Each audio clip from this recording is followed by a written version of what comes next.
매 월말 점검하는 성적표죠. 자산시장 월간 성적 한번 보겠습니다.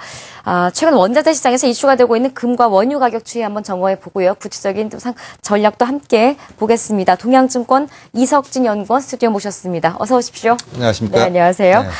이제 4월 말이 내일이면 4월이 끝나네요. 주식시장 참 혼란스럽게 4월이 흘러갔는데 네. 자산시장의 월간 성적 한번 보겠습니다. 4월 한 달 성적 어떻게 나오고 있습니까? 예, 4월 자산시장의 분위기도 네. 이전과 별 큰 차이를 느끼지 못할 정도로 흘러갔다고 볼 수 있는데요. 네. 모멘텀이 여전히 선진 증시에 치우쳐 있는 가운데 자산시장의 이슈가 가장 많이 몰렸던 자산으로는 단연 금을 꼽을 수가 있겠죠. 예. 30년 만에 처음이라는 수식어가 붙을 정도로 4월 중순 하루 만에 약 10% 정도 가까이 네. 급락하는 그런 경험을 하면서 안전자산 시장의 대명사라고 불리었던 금액에 커다란 생채기를 남겼는데요. 예. 단 이틀 동안 움직인 그 가격폭이 210달러로 지난해 금 가격의 전체 가격 변동폭 250달러와 거의 맞먹고요. 패닉 국면이 진영된 후에 상당폭 가격이 회복되긴 했지만은 예. 월간 성적으로 보더라도 한 7% 정도 급락하는 그런 지금 성적을 보이고 있습니다.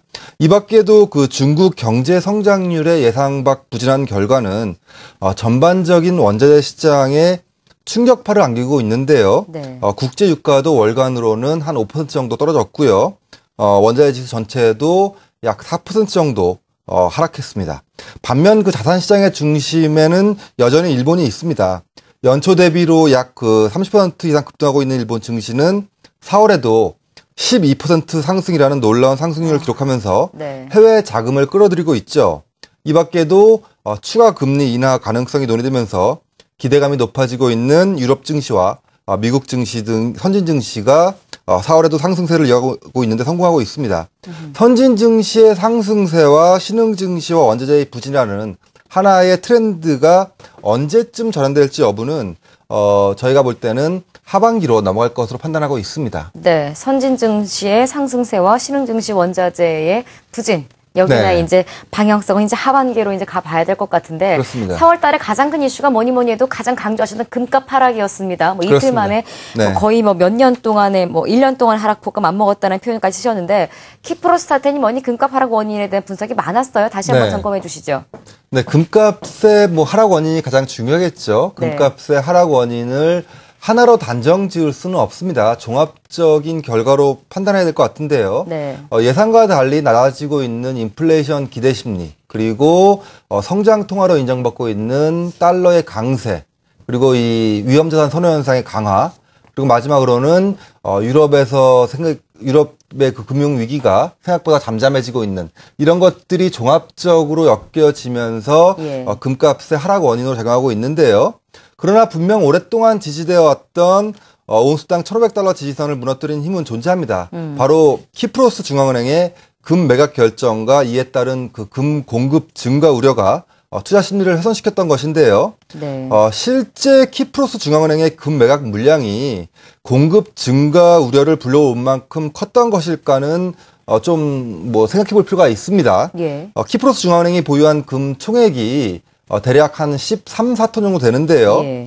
금값이 안정적인 가격 구간을 유지했던 올해 1분기에 글로벌 금 ETF 시장에서 매각된 금이 180톤이 넘었던 점을 감안한다면은 아하. 사실상 키프로스발 그 공급 증가 우려는 이치에 맞지 않는 면이 있습니다. 한 자릿수 대 퍼센트밖에 차지하지 않네요. 그렇죠. 네. 예, 별로 큰 금액은 아닙니다. 예. 그렇다면은 결국 문제는 무엇이었을까가 이제 궁금해지는데요. 바로 그 키프로스 뒤에 숨어 있는 공룡이라고 할 수 있는 유럽 주요 국가들의 동참 가능성이 진짜 그 금값 하락의 원인이었다고 볼 수가 있는 거죠. 예. 구제 금융을 받는 키프로스가 금융 시스템 정상화를 위해서 금 매각에 동의했다는 점은 비슷한 처지에 놓여져 있는 유럽 중앙은행들이 같이 그 금을 매각하는 동참한다면은 이런 것들이 금 가격 급락을 일으킬 수 있는 네. 가장 큰 원인이 아니었나라는 어떤 우려가 시장에 가장 팽배했었던 거죠. 네. 단순히 키프로스 중앙은행이 금판다 때문에 이렇게 많이 하락했던 것이 아니라 다른 유럽 중앙은행들이 같이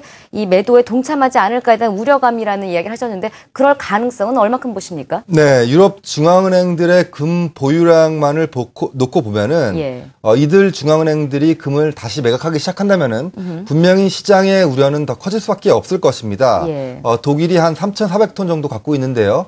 세계 한 2위 정도 하고 있고요. 이탈리아가 한 2,450톤 이상을 갖고 있는데 3위입니다.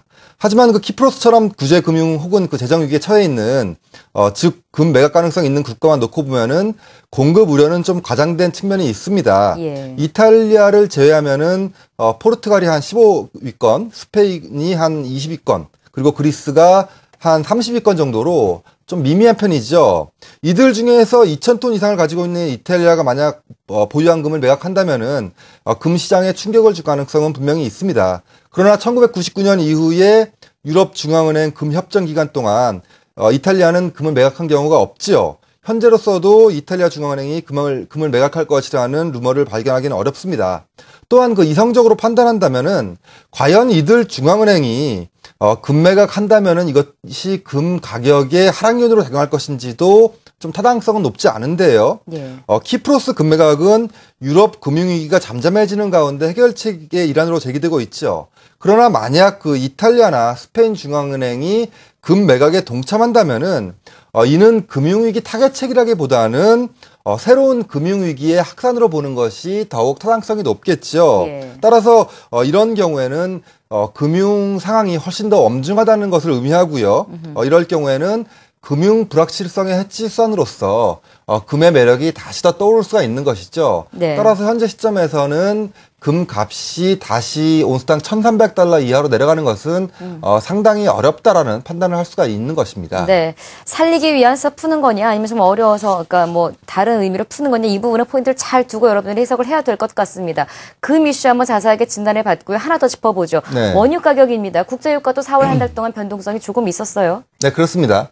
결론적으로 국제유가 같은 경우는 WTI 기준으로 배럴당 80달러에서 100달러에서 움직일 것이라는 기존 예상과 예. 현재도 마찬가지로 지금 보고 있는데요.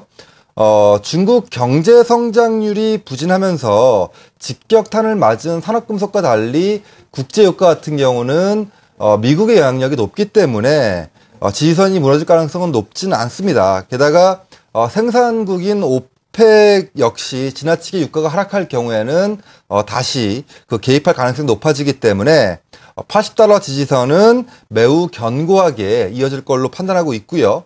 반면에 WTI 유가가 100달러 이상으로 상승하는 것도 매우 비현실적인데요. 증가하고 있는 미국 재고와 미국발 생산 증가 그리고 글로벌 경제의 성장 둔화에 따라서 원유 수요 증가율도 둔화될 가능성이 높기 때문이죠.